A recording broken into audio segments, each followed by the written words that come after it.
মোৰ এটা ৰাণা কথা আছে তুমি মোক যিমান বেয়া পোৱা তুমি মোৰ এগেইনষ্টত ফেচবুকত লিখা তুমি ইউটিউবত লিখা যিহতে নিলিখা কেতিয়াবা বিপদত পৰিলে মোক ফোন কৰিবা এটলিষ্ট মই ৰাতি 12টা বজাত হ'লেও মই আহিম লাইফ ইজ লাইফ লিখো আজিকালি জীৱন জিন্দাবাদ কাটি খুৱাই দিলোঁ লাইফ ইজ লাইফ ইমান দেৰি আমি কথা পাতিলোঁ খুব ভাল লাগিল আকৌ লগ পাম ধুনীয়া ধুনীয়া মানুহবিলাক লগ পাই থাকিলে মনবোৰ ধুনীয়া হৈ থাকে হয়নে কৰ্ম সংস্থাপনমুখী কেনেকৈ হ'ব পাৰোঁ আমাৰ অম্বিকা গিৰি ৰায় চৌধুৰীয়ে কৈছিল যে যি জাতিৰ মানে খেতি যি জাতিয়ে কৰিব নোৱাৰে সেই জাতিৰ অস্তিত্বই নাই বুলি কৈছে বিভিন্ন পণ্ডিতসকলে কৈ থৈ গৈছে যি কৰ্ম সংস্থাপনমুখী যি জাতি নাই সেই জাতি এটা সময়ত ধ্বংস হৈ যায় গতিকে আমাৰ জাতিটো এতিয়া ধ্বংসৰ পৰ্যায় আমি কৰ্মমুখী নহয় আমি এজনে সিজনক অন্যায়হে কৰোঁ উপকাৰ নকৰোঁ হাই হেল্ল' মোৰ মৰমৰ দৰ্শক বন্ধু বান্ধৱীসকল মোৰ YouTube channel golden news channel আপোনালোক সকলোকে স্বাগতম আজি মোৰ এই ভিডিঅ'টোৰ থাম্বনেইলখন দেখি আপোনালোকে গম পাইছে যে মোৰ এই ভিডিঅ'টো কি হ'বলৈ গৈ আছে বন্ধুতাই মোক ফোন কৰিলে যে ৰাণা তই টাউনলৈকে আহি যা নলবাৰী মই আহিছোঁ এবাৰ লগ পাওঁ তো মই ভাবিলোঁ কি ঠিকে আছে ভাল হৈছে ভাল কথা বহুত দিনৰ মোৰ আজি বৈকুণ্ঠক এবাৰ লগ পাম তাক মোক ক'লে যে তো সোনকালে বেছি দেৰি মই ইয়াত নৰখোঁ তো মই আৰু বেলেগ এফালে যাব লাগিব তো ঠিকে আছে তেতিয়াহ'লে আৰু বেছি দেৰি নকৰি মই ভিডিঅ'টোৰ ফালে আগবাঢ়োঁ আপোনালোকে চাই থাকিব ভিডিঅ'টো স্কিপ নকৰিব প্ৰথমৰ পৰা শেষলৈকে একদম বিন্দাছ চাই থাকিব তো আৰু বেছি দেৰি নকৰোঁ টাইমটো হৈছে ব'লক তো ব'লক আৰু বেছি দেৰি নকৰোঁ দেৰি কৰিলে আৰু যাবও পাৰেগৈ একদম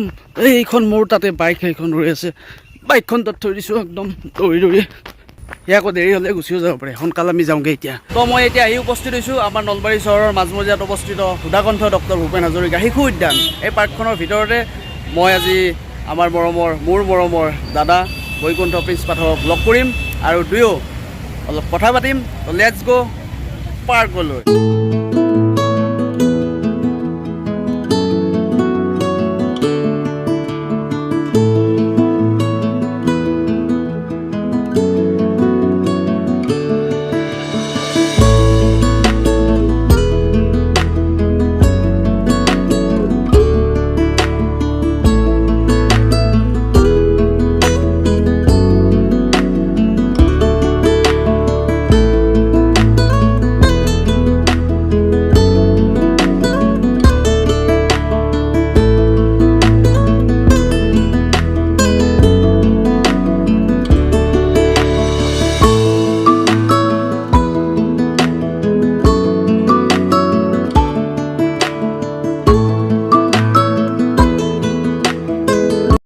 মই এতিয়া পাৰ্কৰ ভিতৰত সোমাই আহিছোঁ একদম এতিয়া মই বৈকুণ্ঠ দাৰ ওচৰলৈ যাম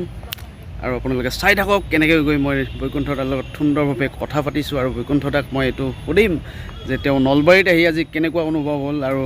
নলবাৰীৰ বিষয়ে তেওঁ কি কয় এইটো জানিম আৰু আপোনালোকে জানক লগতে মই এইটো কথা কওঁ যে বৈকুণ্ঠ প্ৰিন্স পাঠক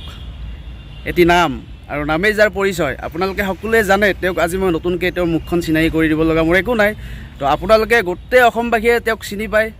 আৰু তেওঁ এজন সুন্দৰ মনৰ গৰাকী খুব সফল যুৱক আৰু তেওঁ অলপ ব্যতিক্ৰমীয় হয় সেইটো আপোনালোকেও জানে আৰু তেওঁ এজন সুদক্ষ অভিনেতা আপোনালোকে সদায় তেওঁক দেখি থাকে টিভিত দেখি থাকে চিৰিয়েলত দেখি থাকে আজি তেওঁ আহি মোৰ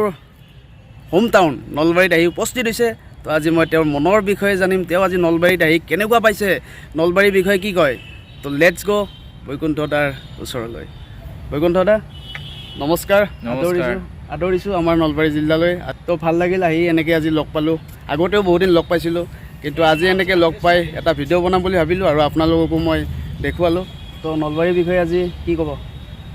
নলবাৰী খুব প্ৰিয় আৰু নলবাৰীৰ কথাবোৰ মোৰ বিৰাট ভাল লাগে থৌগা লাগছে সেইটো খুব ভাল লাগে আৰু নলবাৰীলৈ আহিয়ে থাকোঁ মই ক'ভিডৰ টাইমতো ইয়াত আছিলোঁ আৰু নলবাৰীৰ বৰভাগ সেইফালে মই ক'ভিডৰ টাইমত আমাৰ এটা গ্ৰুপ আছিলে আমি ক'ভিডৰ টাইমত বানপানীৰ টাইমত আমি সেইফালৰ মানুহখিনিক নিজৰ ফালৰ পৰা আমি যিমানখিনি পাৰোঁ সহায় কৰিছোঁ চ' নলবাৰীৰ লগত মোৰ এটা সম্পৰ্ক আছে আৰু মোৰ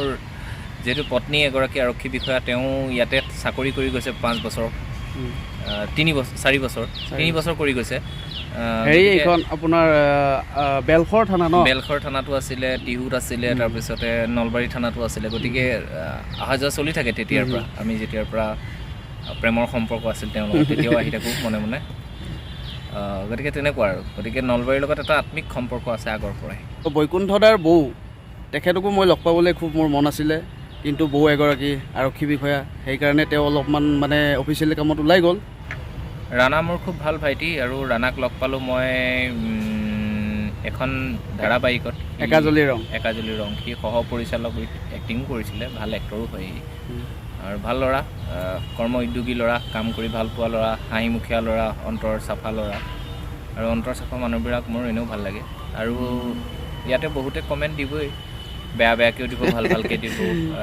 বেয়া পোৱা মানুহ বহুত থাকিব মই অলপ দেৰি আগত আৰু এটা ইণ্টাৰভিউ দিলোঁ নলবাৰীলৈ আহোঁতে মই তাতো কৈছোঁ যে 100জন মানুহৰ 10জন বা 20জন মানুহে বেয়া পোৱা মানুহ থাকে থাকিবই মোক হয়তো কাৰোবাৰ এনেকুৱা লাগে চাগে কিয় ওলালে ই এনেকুৱা লাগে ইয়াক দেখিলেই মাৰিব মন যায় পিটিব মন যায় মোৰ এনেকুৱা এটা অলপ দিনৰ আগত কাহিনীও কৈছে কৈ আছোঁ মই পিছত গতিকে মই লাষ্ট এটা ভিডিঅ' মোৰ ফেচবুকত দিছিলোঁ মোৰ পেজত বৈকুণ্ঠ প্ৰিন্স আছাম নিউ বুলি যিটো মোৰ পেজ আছে অফিচিয়েল পেজ তাতে মই এটা ভিডিঅ' দিছিলোঁ নাম গাই পেলাই মই নাম গাই থাকোঁতে এনেকৈ ভিডিঅ' কৰিছিলোঁ তেতিয়া মানে তাতে 63,000 গৈ আছোঁ এয়া তাৰ পৰা বৈকুণ্ঠ দাক মাতিছে আমি এইটো ভিডিঅ'ৰ পিছত আমি লগ পাম তাৰপিছতে 63,000 মানুহে লাইক কৰিছে ভিডিঅ'টো প্ৰায় 5-6 লাখ মানুহে চালে তাৰ মাজত 3টা মানুহে হাঁহি ৰিয়েক্ট দিছে আৰু 6টা মানুহে মোক বেয়াকৈ কমেণ্ট দিছে গতিকে এতিয়া মই 63,000ৰ সেই মই 6টা মানুহৰ কথা গুৰুত্ব দিম নে মই সেই বাকী থাউজেণ্ডছ মানুহৰ কথা মই গুৰুত্ব দিম কোনটো গুৰুত্ব দিম নিশ্চিতভাৱে মই সেই গোটেই মানুহখিনিৰ কথা মানে বেছি যিমানখিনি মানুহ সেইখিনি কথা গুৰুত্ব দিম মোৰ কা আন্দোলনৰ টাইমৰ পিছত মোৰ এটা বিতৰ্ক সূত্ৰপাত হৈছিল যিটো বিতৰ্ক সূত্ৰপাত হোৱাৰ কাৰণে মোৰ সেইটো কাৰণে মই গোটেই জীৱনটো কি গালি শুনি থাকিম নেকি মানুহৰ ভুল হয় মই পৰৱৰ্তী সময়ত মই ক্ষমা বিচাৰিছোঁ পৰৱৰ্তী সময়ত মই ছেমহঁতৰ ঘৰৰ লগত এতিয়া মোৰ তেওঁলোকৰ মানুহে মোৰ লগত কথা পাতি থাকে এইবিলাক মই ৰাইজক দেখুৱাব যাম নেকি প্ৰমাণ আছে মোৰ লগত গতিকে মানুহৰ ভুল হ'লে ভাল শব্দৰে ভাল কথাৰে যদি লিখি শুদ্ধ পথ বিচাৰি দিয়াটো প্ৰকৃত মানুহ যদি বেয়াকেই কৈ থাকে তেতিয়াহ'লে মানুহে আৰু বেয়াৰ ফালে বেছি ধাৱমান হয় গতিকে মানুহে সদায় ভালভাৱে সমালোচনা কৰক সমালোচনা কৰিবই লাগিব প্ৰত্যেকটো বস্তুৰে সমালোচনা কৰিব আজি এই ভিডিঅ'টো বনাইছোঁ কিবা বেয়া দেখিছে সমালোচনা কৰক কিন্তু যিবোৰ কাব্যিক ভাষা যিবোৰ ব্যাকৰণ ভাষা যিবোৰ ভাষাৰে মানুহক এটা নতুন ভাল পথ দিয়ে বা ভুলটো শুধৰা কৰিবলৈ চান্স দিয়ে সেই ভাষাবিলাক মানুহে সদায় প্ৰয়োগ কৰিব লাগে যদি কুকুৰ মেকুৰী গৰু এনেকুৱা ধৰণৰ হাৰামী মক্কেল এইবোৰ শব্দ যদি মানুহে প্ৰয়োগ কৰে তেতিয়াহ'লে মানুহে কেতিয়াও সেই শব্দবোৰ কেতিয়াও গ্ৰহণ নকৰে আৰু সেই মানুহজনকে যিজনে লিখে বা যিজনে কয় সেই মানুহজনকে মানুহে বেয়া বুলি ভাবে গতিকে ভাল বেয়া থাকিবই বৈকুণ্ঠ দা মানে এতিয়া আপোনাৰ নতুন কিবা কাম কিবা প্ৰজেক্ট কেনেকুৱা কি কাম আহি আছে নতুন আমি কৰ্মসংস্থাপনৰ কাৰণে আমি কাম কৰি আছোঁ যে নিবনুৱাসকলক কেনেকৈ আমি কামত লগাব পাৰোঁ আমি নিবনুৱাই আমাক অসমীয়া জাতিক চবেই হাঁহে আমি কাম কৰিব নোৱাৰোঁ গতিকে মোৰ এটা প্ৰচেষ্টা চলি আছে বিপদৰ বন্ধু বুলি এটা গ্ৰুপ আছে আপোনালোকেও যদি কণ্টেক্ট কৰিব বিচাৰে মোৰ পেজত গ'লে আপোনালোকে পাই যাব বা ইয়াৰ তাতে কমেণ্ট দিলেও মই পাই যাম গতিকে আমি কৰ্মসংস্থাপনমুখী কেনেকৈ হ'ব পাৰোঁ আমাৰ অম্বিকা গিৰি ৰায় চৌধুৰীয়ে কৈছিল যে যি জাতিৰ মানে খেতি যি জাতিয়ে কৰিব নোৱাৰে সেই জাতিৰ অস্তিত্বই নাই বুলি কৈছে বিভিন্ন পণ্ডিতসকলে কৈ থৈ গৈছে যি কৰ্মসংস্থাপনমুখী যি জাতি নাই সেই জাতি এটা সময়ত ধ্বংস হৈ যায় গতিকে আমাৰ জাতিটো এতিয়া ধ্বংসৰ পৰ্যায় আমি কৰ্মমুখী নহয় আমি এজনে সিজনক অন্যায়হে কৰোঁ উপকাৰ নকৰোঁ আজি মই ইয়াত আহিলোঁ মোৰ ব্যস্ততাৰ মাজত মই ৰাণাক কি কাৰণে এইকণ সময় দিছোঁ যাতে দুটা কথাও পাতিলোঁ ভালো লাগিলে আৰু তাৰ ইউটিউব চেনেলটোত আপোনালোকে মোকো দেখিলে মোকতো ভাল পোৱা 100জনৰ ভিতৰত 20জন মানুহ আছে সেই 20জন মানুহে ৰাণাক ফ'ল' কৰিলে ৰাণাৰ ভাল দুটা কাম আপোনালোকে আকৌ পালে ভিডিঅ'ৰ জৰিয়তে গতিকে ৰাণাই এনেকুৱা ভাল ভিডিঅ' বনাই গৈ থাকিব তাকে মানে আজি ইমান ব্যস্ততাৰ মাজত যে বৈকুণ্ঠ দাক আজি ইয়াত মই লগ পাই অকণমান সময় মানে মোৰ ইউটিউব চেনেলত এনেকৈ বহিব পাই অলপ কথা পাতিব পালোঁ তাৰ বাবে মই বৈকুণ্ঠ দাক বহুত বহুত ধন্যবাদ দিছোঁ আৰু বৈকুণ্ঠ দাৰ এটা শ্লোগান আছে আপোনালোকে ছ'চিয়েল মিডিয়াত পাই থাকে জীৱন জিন্দাবাদ মই এতিয়া জীৱন জিন্দাবাদ নকওঁ জীৱন জিন্দাবাদ এটা কাৰণে নকওঁ এই শব্দটোৰ কাৰণে মই অলপ দিনৰ আগত থানালৈ যাবলগীয়া আছে এই শব্দটো মোৰ শব্দ নহয় আচলতে এজন পৰিচালকৰ শব্দ আৰু এই শব্দটো ব্যৱহাৰ কৰাৰ কাৰণে তেওঁ মোক ৰাতি ফোন কৰি ভাবুকি দিছিল মোক নিজান ঠাইলৈ মাতিছিল তই আমুক জেগাত আমুক জেগা মই নামটো নকওঁ মোৰ লাজ লাগে নামটো ক'বলৈ কাৰণ তেখেতক অসন্মান কৰা হ'ব তেখেত মোৰ শিক্ষাগুৰুৰ নিচিনা তেওঁ এজন বিশিষ্ট পৰিচালক আৰু পৰিচালকজনক মই বেয়াকৈ কোৱাৰ মোৰ ধৃষ্টতা নাই আৰু তেখেতৰ ওপৰত মই কেছ দিবলৈ যেতিয়া মোক অলপ দেৰি আগত এজন ইউটিউবাৰে সুধিছিলে আপোনাৰ আটাইতকৈ জীৱনৰ বেয়া দিনটো কি মই তেতিয়া কৈছিলোঁ যে মোৰ বেয়া দিনটো সেই মুহূৰ্তখিনি আছিল যেতিয়া মই সেই পৰিচালকজনৰ ওপৰত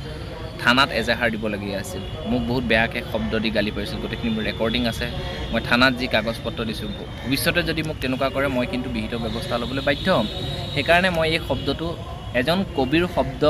ব্যৱহাৰ কৰাটো মোৰ হেনো ভুল গতিকে মই সেইটো কেতিয়াও নকৰোঁ জীৱনত মই তেখেতৰ শব্দ ব্যৱহাৰ নকৰোঁ জীৱন জিন্দাবাদ এজন বেলেগৰ এটা কবিতাৰ পৰা মই লৈছিলোঁ মানে লিখাৰ পৰা যিজন মোৰ এজন শিক্ষাগুৰুৰ নিচিনা পৰিচালক তেখেতৰ মই ভাল পাওঁ কাৰণে এই শব্দটো লৈছিলোঁ তাৰ কাৰণে মই ৰাতি ফোন কৰি মই যেতিয়া ভাবুকি পাম গতিকে সেই শব্দটো ব্যৱহাৰ কোনো যুক্তিযুক্ততা নাথাকে তথাপিও তেওঁৰ প্ৰতি মোৰ সন্মান আছে মোৰ জীৱনৰ আটাইতকৈ বেয়া সময় আছিল সেইখিনি যিখিনি সময়ত মই তেওঁৰ সৈতে থানাত বহি আছিলোঁ তেওঁ এগেইনষ্টত মই কেছ দিবলগীয়া হৈছিল সেইটো মোৰ খুব বেয়া কথা আৰু মোক কোনোবাই গালি পাৰিলে মই সহ্য কৰিলেও কেতিয়াবা মোৰ পৰিবাৰে সহ্য নকৰে মোৰ মা দেউতাই সহ্য নকৰে কাৰণ মোৰ পৰিবাৰ পত্নী এগৰাকী আৰক্ষী বিষয়া তেওঁ ক'লে যে এইটো বিষয়ে তোমাক যদি ভৱিষ্যতে ক'ৰবাত আকৌ এটেক কৰে কাৰণ মানুহ কি অৱস্থাত থাকে ক'ব নোৱাৰে কাৰোবাৰ মন বেয়া লাগি থাকিব মাৰ মাৰি দিব পিছফালৰ পৰা গতিকে আগতীয়াকৈ আমি আৰক্ষী যিহেতু আইন এখন আছে আইনৰ ওচৰলৈ যোৱাটো ভাল গতিকে মই এই টেগলাইনটো বাদ দিছোঁ মোৰ নিজৰো বেয়া লাগে আচলতে মই যিমানখিনি অসমৰ গণ্যমান্য ব্যক্তিৰ লগত কথা পাতিছিলোঁ এই বিষয়ে যে এই টেগলাইনটো লগোৱাত কিবা অপৰাধ হ'ব পাৰে তেতিয়া কৈছিলে যে ভাল লগা শব্দ এটা তুমি লিখিব পাৰা হিৰুদাৰ যিবোৰ কবিতা আমি কেতিয়াবা তাৰ পংক্তিৰে আৰম্ভ কৰোঁ কিবা এটা কথা ভূপেন মামাৰ যিবোৰ কথা মানুহে মানুহৰ বাবে লিখিলে কিবা ভুল হ'ব নেকি কেতিয়াও ভুল নহয় কিন্তু তেওঁ চাগে ভাবিলে এই শব্দটো তেওঁ মই প্ৰয়োগ কৰাত মোৰ নিচিনা এজন বেয়া মানুহে প্ৰয়োগ কৰাটো চাগে বেয়া পাইছে গতিকে মই তেওঁৰ ওচৰত ক্ষমা প্ৰাৰ্থী মই নিজে ক্ষমা বিচাৰিছোঁ যে আপোনাৰ শব্দ ব্যৱহাৰ নকৰোঁ কোনো ৰুল ৰেগুলেশ্যন নাই বা মোক একো কৰিবও নোৱাৰে কপালত যেতিয়ালৈকে মানুহৰ মৃত্যু নাথাকে যেতিয়ালৈকে বেয়া নাথাকে তেতিয়ালৈকে ভগৱানৰ ওচৰত যদি মানুহ শুদ্ধ থাকে কোনেও একো কৰিব নোৱাৰে কিন্তু মই তেওঁৰ লগত এইকাৰণেই মই যুক্তিযুক্ততাত যোৱা নাই মই এইকাৰণেই পাব্লিছ কৰা নাই কাৰণ তেওঁ মোৰ এজন শিক্ষাগুৰু বুলি মই ভাবোঁ তেওঁ এজন পৰিচালক যিটো পৰিচালক আমাৰ কাৰণে শিক্ষাগুৰু গতিকে পৰিচালকজনৰ লগত কিবা এটা লগাটো মোৰ কাৰণে খুব দুখৰ বিষয় শিক্ষাগুৰুৰ এগেইনষ্টত থানালৈ যোৱাটো মোৰ কাৰণে পৃথিৱীৰ আটাইতকৈ লাজৰ দিন সেইটো লাজৰ বিষয় গতিকে মই তেওঁৰ লগত নালাগোঁ আৰু আমিওতো ধৰক আমাক কোনোবাই দম দিলে আমিওতো খাৰু পিন্ধি থকা মানুহ নহয় আমিও এজন সবল পুৰুষ ৰাতিপুৱা গধূলি খোজ কাঢ়োঁ আমি জিম কৰোঁ কিবা কৰোঁ গতিকে আমি ইমান ভয় খাবলগীয়া নাই মৃত্যুটো ভগৱানে লিখিছে আৰু অগাধ শ্ৰদ্ধা আছে মানুহৰ প্ৰতি মোক কোনোবাই বেয়া পায় মোতকৈ বয়সস্থজনেই হওক মোতকৈ কনিষ্ঠজনেই হওক মোক দেখুৱাই দিলে মই নিশ্চিতভাৱে সেইটো গ্ৰহণ কৰিম কিন্তু ভাগৱত শাস্ত্ৰত এটা কথা আছে মই শাস্ত্ৰৰ সুৰত যদি কওঁ যে ভাগৱত শাস্ত্ৰত লিখিছে যে দুষ্টক দমন সন্তক পালন কৰিব শিকা দুষ্টক দমন শান্তক পালন মানে দুষ্টই যদি তোমাক যদি আজি মই এক ঘোচা মাৰি দিছোঁ তুমি ছেভ কৰিব লাগিব লাগিলে মই তোমাৰ যোনেই নহওঁ হয়নে ঠিক তেনেকৈ ময়ো কেতিয়াবা এনেকৈ ছেভ কৰিব লগা হয় উপায়বিহীন হয় নিজক বাচিবৰ কাৰণে মোৰ জীৱনটো মোৰ ফেমিলিৰ কাৰণে বহুত ইম্পৰ্টেণ্ট আজি 10টা মানুহে মোক বেয়া পাব পাৰে কিন্তু মোৰ ফেমিলিয়ে মোৰ মা দেউতাৰ কাৰণে মই প্ৰিয় যেনেকৈ মই কা আন্দোলনৰ সেই ল'ৰাকেইজনৰ কথা কওঁতে মোক বহুতে ফোন কৰি কৈছিল যে বৈকুণ্ঠদা এনেকৈ কোৱাটো অলপ বেয়া হ'ল কিন্তু মই কথাটো কি কৈছিলোঁ সেইটো মানুহে ভালকৈ নাচালে কিন্তু মোৰ দুখ লাগে যে কাৰোবাৰ মাতৃক মই যদি আঘাত দিছোঁ কাৰোবাৰ পিতৃক যদি মই আঘাত দিছোঁ তাৰ বাবে মই সদায় ক্ষমা বিচাৰিছোঁ হাজাৰবাৰ কৌটিবাৰ ক্ষমা খুজিম ভুল হ'লে কিন্তু ভুল নোহোৱাত কিন্তু মোৰ মানে ঝুকেগা নাহি বুলি যে কয় এইটো গতিকে এইবিলাক থাকিবই মানুহৰ জীৱনত আৰু ৰাণাৰ লগত আজি এই পাৰ্কত বহিলোঁ এতিয়া আমি ওচৰতে মোৰ এজনী ভণ্টি আছে তাই চেয়াৰমেন হয় তাই সৰু ছোৱালী মানুহে ভোট দি জিকাইছে এই আহি পাই গ'ল তাইৰ ওচৰলৈ যাম বুলি কওঁতে পাৰ্কলৈকে আহি গ'ল তাই সৰু ছোৱালী ৰাইজে মৰম কৰে তাইক বহুত এতিয়া ডাঙৰ মানুহ আৰু এতিয়া সৰু মানুহ নহয় এতিয়া চেয়াৰমেন মানুহ এইজনী এবাৰ দেখুৱাই দিয়া ধুনীয়াকৈ এইজনী মোৰ ভণ্টি তাই ৰাইজৰ কাম কৰে একদম কিবা দেখিলে তাই ৰখিব নোৱাৰে সেইকাৰণে জিকিছেও বিনা প্ৰতিদ্বন্দ্বিতাত ন কোনো কেণ্ডিডেটে নোলালে বা ইমান আজি পাৰ্টি খবৰ তাই মোৰো ভাল লাগিল আজি তেখেতক নলবাৰীয়ে ল'ৰা হেল্প কৰিব কেতিয়াবা নমস্কাৰ নমস্কাৰ এয়া আমাৰ মহিলা মৰ্চাৰ প্ৰেচিডেণ্ট বাইদেউ আহিছে গতিকে সময় মোৰ কাৰণে আজি খুব ভাল লগা সময়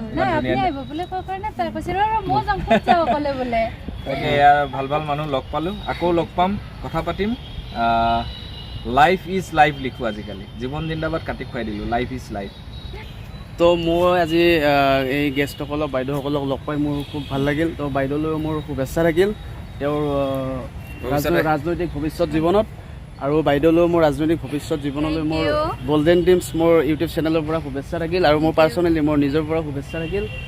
আৰু গোটেই ইয়াতো আছে অবিনাশ আছে এই বিপদৰ বন্ধু এজন সদস্য খুব ভাল ল'ৰা বিপদৰ বন্ধু আৰু এইজনো আছে কি নাম সত্যৰঞ্জন দাস আমি কথা পাতিলোঁ খুব ভাল লাগিল আকৌ লগ পাম ধুনীয়া ধুনীয়া মানুহবিলাক লগ পাই থাকিলে মনবোৰ ধুনীয়া হৈ থাকে হয়নে নিশ্চয় গতিকে আকৌ লগ পাম এয়া মোৰ ফোন আহিলেই বাইদেউৰ ভাগৰ হয় ওচৰতে আছোঁ পাৰ্কত আছোঁ গৈ আছোঁ আপোনালোকে এই চেনেলটো লাইক কৰিব ছাবস্ক্ৰাইব কৰিব ৰাণাক মৰম দিব আগুৱাই লৈ যাব আৰু আপোনাকো লগতে মৰম দিব শুভেচ্ছা দিব বৈকুণ্ঠ দাৰ জীৱন যাত্ৰা সুখৰ হওক থেংক ইউ জয় অসম আকৌ লগ পাম এটি নতুন ভিডিঅ'ৰ সৈতে চাই থাকিব গল্ডেন ড্ৰিমছ